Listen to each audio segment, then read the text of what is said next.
वालेकुम रहमतुल्लाहि वबरकातुहू। एक सवाल है, क्या निसाब बनाने के लिए, मुकम्मल करने के लिए सोने और चांदी को मिलाया जाएगा?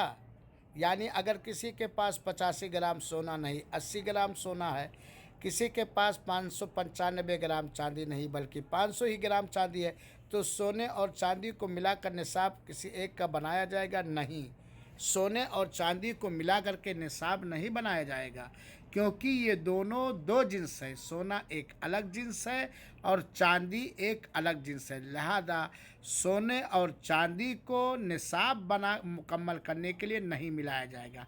अलबत्ता वाज़ेह है, नकदी नोट को सोने के साथ मिलाया जाएगा, नकदी नोट को चांदी के साथ मिलाया जाएगा। यानी नकदी नोट को मिलाकर सोने का निसाब या नकदी नोट को मिलाकर चांदी का निसाब बनाया जाएगा, क्योंकि नकदी नोट सोने और चांदी